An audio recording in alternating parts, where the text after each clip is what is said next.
Hey, Dan. Hi, how I are looked for you? you earlier this morning, but you were busy. So I get to say good morning to you right now. Good morning. And good morning to everyone else here. So obviously, we're talking about Verizon Value Brands. Huge portfolio. So we're going to be specifically focusing on Visible today. Before we get into strategy, I want to hear more about you. You came from the agency side, and now you're at Verizon, or Verizon Value Brands. So talk about that, your role there, and how that sort of is different coming on the brand side as opposed to agency. Sure. So I've worked 6 months at Verizon Value on Visible. I'm a manager of media strategy and activation. So I work on the omni-channel media strategy and activation with an agency who is the buying arm. We are an omni-channel brand, but we're 100% distributed online, Visible, and we're part of this larger Value Brands portfolio. We're a prepaid, no contract wireless offering. So I'd like to take a minute to just explain the difference between postpaid and prepaid for people. I would venture to guess that most people in this room are postpaid users, on a 2-year contract, kind of set it and forget it. You buy a phone, you pay as you go. And then prepaid is really, that no contract offering. If you're ever in a drugstore and you see the airtime cards behind the counter, or if you're in, a local mom and pop electronics shop, they're selling the prepaid brands, like Simple Mobile, TracFone. So that's kind of the difference between postpaid and prepaid. Okay, so now talk about, you broke it down a little bit in terms of, yes, the prepaid, postpaid, but also just within Verizon, you have all this competition, not to mention other brands. So to differentiate yourself, break it down in terms of how you're looking at the target audience and who you're specifically going after. Exactly. With so many brands in the portfolio, the way that we think about prepaid is really about an audience need state. So it's kind of a spectrum of prepaid by need or prepaid by choice, and that's how we think about our brands. They all serve a different audience group within that. So the prepaid by need is really that affordable care program that we have with the government. It's a government subsidized program that allows, lower household income individuals to have a phone plan. And then we've got the prepaid by choice, which is where the Visible would fall in. And, it's higher household income target. They're on auto pay, so they're exhibiting behaviors of a postpaid audience, but they're really, looking for that deal. They're an early tech adopter. So that's really who we're focused on for Visible particularly. So I would think you're very hyper-focused on younger generations that are really, I think some of the older generations are more, they want to plan, they want to see what they've done and then pay for it, as opposed to the younger generation. And then Visible also is all digital completely, so you can't go into a store if you have an issue, you can't actually talk to someone. So talk about that demo and how because again, there's younger audiences and there's younger, and so where do you stop or where are you really focusing? Yeah, so with Visible, we're a 5-year-old brand. We're really a new brand. We're a challenger brand within the portfolio. We're trying to punch above our weight. We alluded to some of the smaller media budgets that we have to go up against with the big 3 in postpaid. So yeah, we straddle that kind of lack of awareness and really trying to focus our budgets on driving awareness, but also as an all-digital brand, our main KPI is, of course, site traffic, getting those people to our site, placing an order, and ultimately converting. Visible is an all-digital experience, right? So you order an electronic SIM or a physical SIM card to your phone, you get that data, you download the app, and then you're on the network. But you're right, so now you have this D2C business model, yet you don't traditionally, your strategy isn't the traditional D2C strategy. It's very omni-channel, which is obviously what we've been talking about a lot. Why did you take it, look at it and focus it on that direction? So the toughest nut to crack, right, is this awareness problem. We have a really strong customer base. We have a really loyal customer base who's willing to, refer people, but that can only get you so far when it comes to awareness and reputation. So what we do is we straddle an omni-channel approach. We try to make our linear TV and our CTV spots really performance driven. So we use some unique measurement partners that tie to our down funnel, search and digital site traffic metrics. So we use a partner called EDO that measures search engagement rate. So we can see exposure from our offline spots to digital, search volumes. We also use iSpot TV to measure our on-site conversions with our linear spots. What we do special there is we look at genres, programming, lengths of spots too, to determine which genres are popping the most and where we can kind of optimize the TV buys. So something that we saw with our Jason Alexander campaign, I'm not sure if you guys are familiar with the yada yada. Yada yada. But we saw that the 30-second spot was driving, incredible amounts of site traffic and search engagement. So what we did was we prioritized the 30s across all of our high-profile like sports airings to really drive, query index for our search, for our branded search terms, and then also, site traffic. And what we saw was the 30-second spot was really driving orders and conversions for us. So we basically flipped the mix of our TV based on the downstream site traffic that we were getting from our offline spots. Well, and talk about that. I mean, you mentioned linear and CTV, but also talk about the other channels, all the channels that you're sort of leaning into, and how do they balance together? As we say, with omni-channel, what makes it a struggle is really figuring out where people are seeing your spot first. What is that path? And also, how do these channels work together? Yeah, so I keep talking about awareness. We have single-digit awareness. It's five-year brand. That's something that we're trying to work on and trying to improve. The thing that we've seen the most is frequency, is what makes the true conversion happen. So we need to hit about 10x frequency across our consumer journeys to really see, these down funnel effects. So working with, linear TV, and then also working with CTV all the way down through, every biddable channel. We're trying to maximize the frequency across all of these channels in order to get that conversion. Got it. Now, we talked about at the top how you guys are differentiating yourself and really standing out from the crowd. There is so much competition. So talk about that. And I mean, all digital channel, but we're seeing more of those. So not channel, sorry, product. But also, what else are you doing aside from having that Jason Alexander, yada, yada, yada, what are you doing to sort of say, okay, this is how we're going to compete with our competition?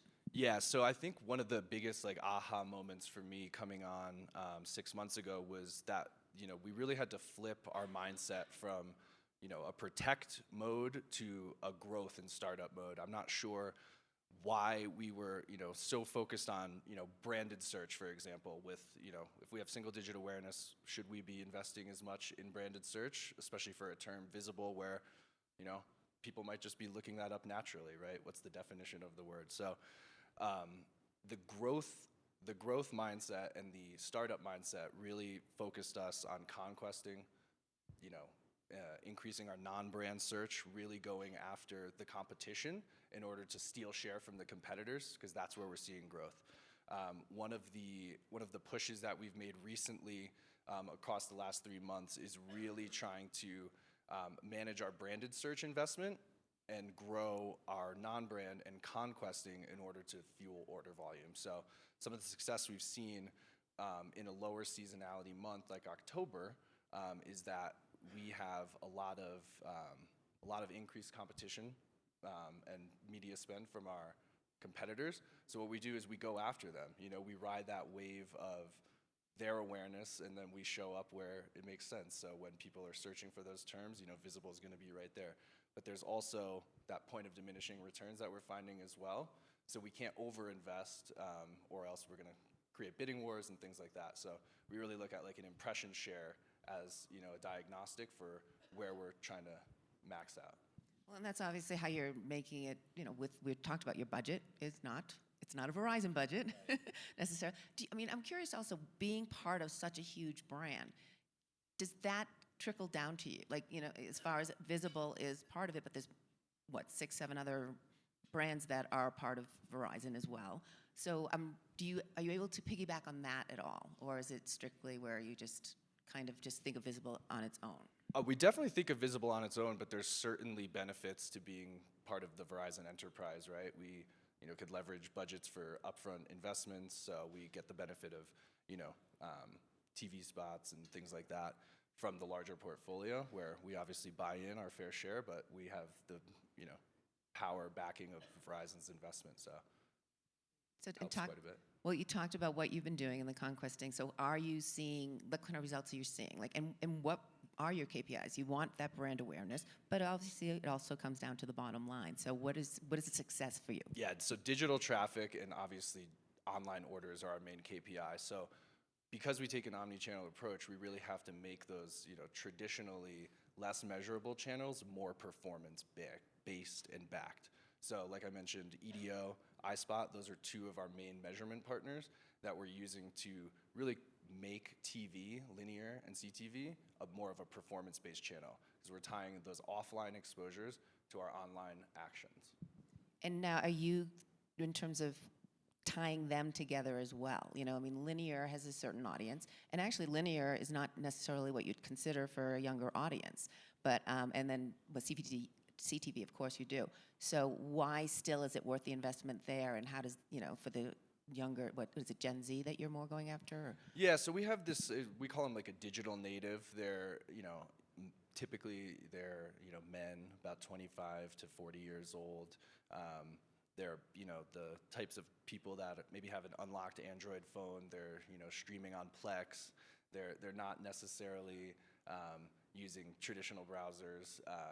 They may be using ad blockers on the browsers that they're using. So it's tough to find this early tech adopter digital native, but we find that streaming and some of these more, free ad-supported streaming services are where they're kind of leaning in. And so we are finding them there, and obviously with the measurement, we are seeing that they are coming to the website and they are converting. And that's what it comes down to, is the exactly, conversion. Yes. What about, are you trying to expand it all? Or is right now that focus, as you said, you're fairly still new, you're still trying to let people know about you. Are you still, do you think beyond that? Like, do you think, okay, or is this always going to be kind of your audience? That's a great question. I think our audience base and our customer base is super loyal. So there's a big opportunity at hand for referral programs for what we can support, and especially from a media perspective. I also think that personalization is where we're really going to start differentiating ourselves next year. So it's not just about showing up in the right environments, but it's about speaking to our audiences in a way that's going to engage them in those environments as well. So I was speaking earlier with some friends, and we were talking about an example of like being able to find the right audience, but not really connecting with them. So we did a takeover on Twitch in July of this year, and obviously our audience is on Twitch. They're gamers, they're leaned in, they're tech focused, they're streamers. But we were just running our standard messaging, $25 single line offering, and we weren't really seeing any engagement from that. We worked with the creative agency to just simply, update banners and video with some copy that was more gaming centric, like One Up with Visible, or Get an Extra Life with Wireless. I forget, I'm not a copywriter. But we saw engagement go through the roof. So it's really about trying to personalize the messaging and where we're showing up next year. So I think that's how we're gonna start to differentiate ourselves.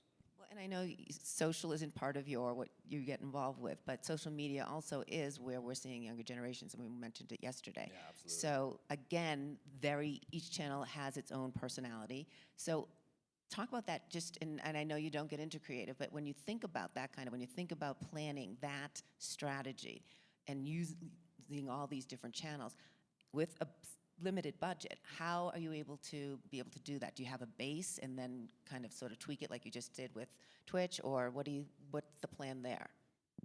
I mean, we have a base, of course, and we are constantly optimizing. I don't think we've ever, created a plan or for a campaign that's, appeared on a flowchart that would look the same way at the end of it. We're constantly trying to take this almost Moneyball approach to how we're looking at our channels, and looking at daily performance trends, looking at volume trends specifically to see what's driving that volume, and the orders and the GAs, which are our main business KPIs, and fluidly moving the budgets around. I mean, there's definitely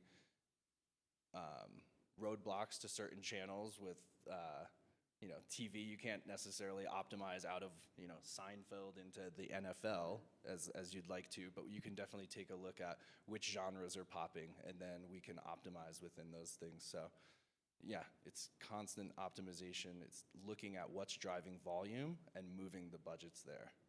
And well, you said fluidly, but then you mentioned linear, not so easy to do it as quickly. So do you feel like, though, where you're able to be pivoting it quickly and being agile, and because again, as a startup brand, as you're considering, looking at yourself as, that is a requirement. So how are you able to add more to that, what you started to talk about a little bit?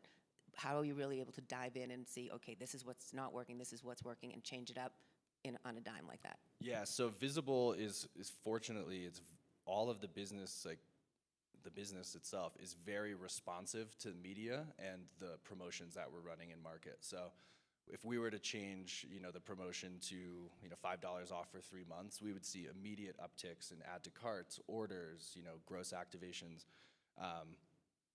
regardless of the media strategy changes. But on the flip side, we also see pretty incredible results when we do make subtle changes to our media strategy. So in paid search, for example, we shifted 30% of our budget from brand to non-brand and conquesting, drove over 2,000 orders, and we were able to keep our cost per order at flat.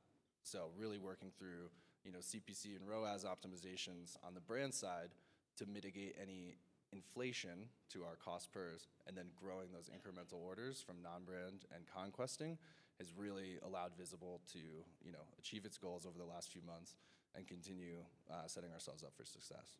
Yeah, well, who is your main competition? I mean, there's a lot of people out there, a lot of brands out there. Who do you really look at to say, okay, that's who we need to drive against? He's a good-looking guy. Maybe you've heard of him. He's been in some movies. Ryan Reynolds and Mint, obviously, is our #1 competitor. But there's other challengers within the space as well. Boost, Metro by T-Mobile, Google Fi. So we go after everyone. Fair share, we go after everybody, but there's different competition for kind of each of the brands within the value portfolio as well. So, Total by Verizon is one of our brands that has exclusive stores, and Metro by T-Mobile is another brand that has exclusive stores. So that mid-market is where those kind of brands compete with one another. Visible as an all-digital brand and Mint as an all-digital brand as well are really the true that go head-to-head. How much does a Ryan Reynolds mean to, in terms of, I mean, obviously exposure, and if he does anything, you're going to see it and people are going to want to watch it. But when it's at the end of the day, is that something you consider, that we need to get a Ryan Reynolds type person?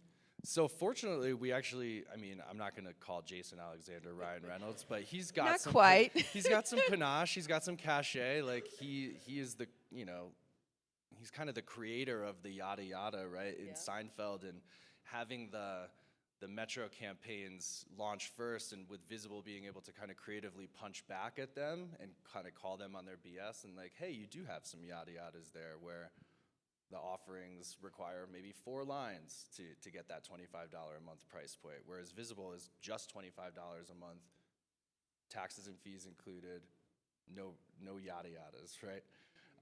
So having strong creative definitely helps. Having celebrity influencers is something that's pretty new for us this year, so we're trying to take a hard look at, our animated Blue World Visible creative, where it's like, hi, we're Visible, versus, Jason Alexander, and we also have Marquez Brownlee as a brand ambassador, who's really promoting education around the brand and why Visible is the smart choice to switch to. So leaning into celebrity talent definitely helps from a creative perspective.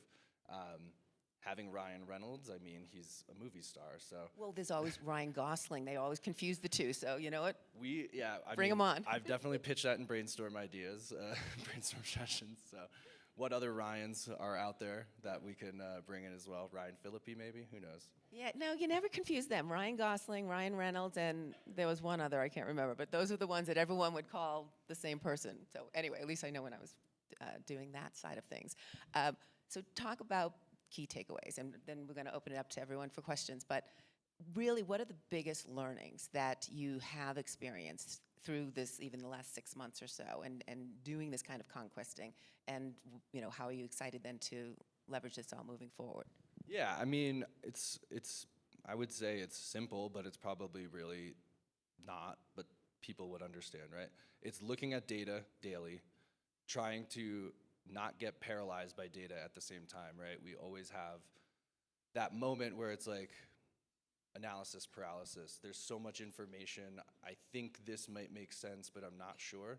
It's about going with our gut, testing into what's working, and because of the responsiveness of our business performance to media changes, we're able to pretty nimbly say, yes, this is working, or no, this isn't working. We got to stop what we're doing and try something different. So I would say, using the data that you have at hand, using volume trends, using, year-over-year trends, seasonality, that's definitely a big part of our business, is like looking at when things are going to be low, but if the competition is there, then we need to maybe, go after them and try to punch above our weight. I don't know that other brands have as quickly responsive, business results to media, where you could see, oh, we didn't have a great, lead into the week of Cyber 5, but we had a tremendous Cyber 5 because we were all over the place conquesting. So seeing those types of things week in and week out allows us to say we should stop, start, or pause. Do we have any questions out here? You've silenced them. I always thought Jason Alexander was the third Ryan in that, so I'm really glad we Thank finally you, Aaron. appreciated him.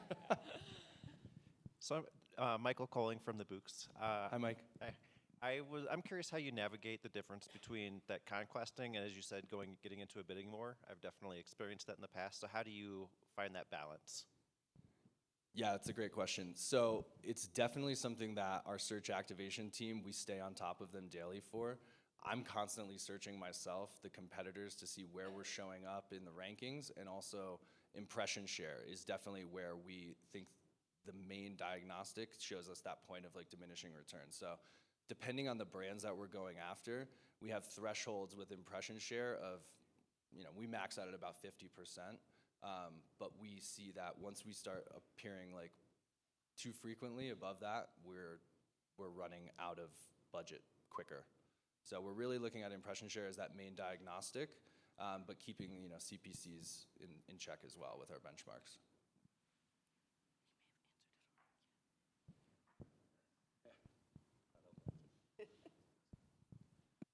Burton from Indeed. Hey, Burton. Hello. I'm curious, do you have to worry about competing with the postpaid customer base at all, or are they truly different enough customers that you're not dealing with like, oh, we're stealing people from like who are on postpaid plans? Yeah, so that's actually where the majority of our port-ins come from, is from the big three. So we really try to steal share from AT&T, T-Mo, and of course Verizon as well, but we have to be, conscientious of not trying to, trade down from the postpaid plans to prepaid. But with Visible particularly, a lot of our customer base is on autopay, which is I mentioned it before, it's a behavior exhibited by that postpaid customer. So knowing that and having that, generous offer of, $50 less a month with no taxes and fees, that's where we're really trying to steal share from the big three is, hey, we know that you are willing to pay monthly on autopay and get the benefits of that.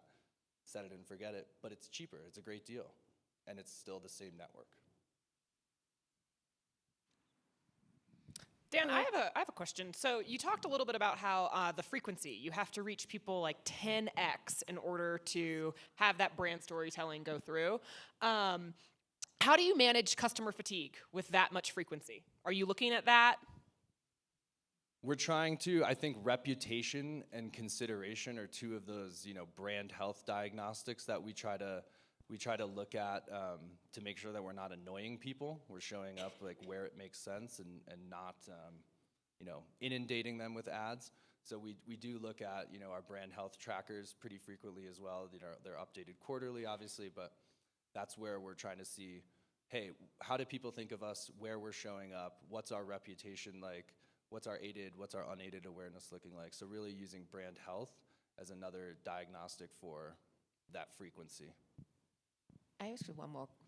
When you're talking CTV, and which channels are you specifically focusing on? And because I'm asking, because some of them, it's like you see a commercial, and then the next, and like you see, I would see, say, Visible's commercial, and then maybe another ad, and then Visible, or the same Visible ad for every commercial, or whatever it may be, say for Hulu or something.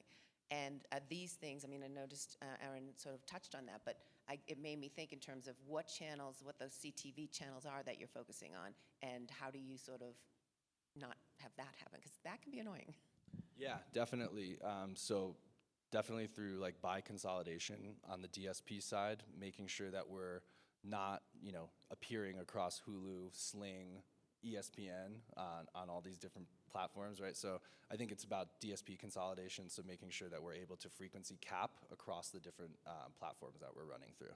And you're finding that they're actually now giving you that kind of information. I know that's been an issue, but I feel like they're being more transparent. Well, yes, there's more transparency to it. I think, like I said, frequency capping across the partners is something that we're, rolling out right now, and we're starting to see, returns and investment on that, especially I think within YouTube as well. We're expanding, the way that we're buying and consolidating within DSP to make sure that we're, investing as most efficiently as possible. Got it. I have a question back here. I'm Sabrina from Monster Energy. Going back to frequency, which I feel like that everybody's asking you about, but you mentioned a 10x frequency is your optimal level. I'm curious how you arrived at that number, and if that's across everything, including linear. That was that was a specific brand study that we did in 2022. So that was the sweet spot for an adults 25-54 target that we were looking at across channels. So, that's what I've inherited, and that's what I'm working towards. Thank you.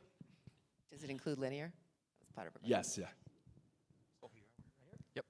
Hi, Tom Burchell from Media Monks. Hey, Tom. Another question on frequency, but with higher frequency and lower budgets, it means that with any audience that you're going after from an addressable sense, there's a little bit more pressure, I guess, put on that audience, right? Like, you have to be pretty sure that you're making the right investment before you actually put all of that frequency, into that reach. I'm curious if you guys have any sort of methodology, I guess specifically within CTV, but including other channels as well, of how you decide or, I guess, identify what the right addressable signals are to help actually define the audience that you guys already know that you're looking for from a broader sense? Very good question. I'm not sure I have a silver bullet answer to that. Definitely using the audience signals first and foremost is where we're gonna say we need to hit this audience, we need to reach them. Yeah, I'm not sure, Tom.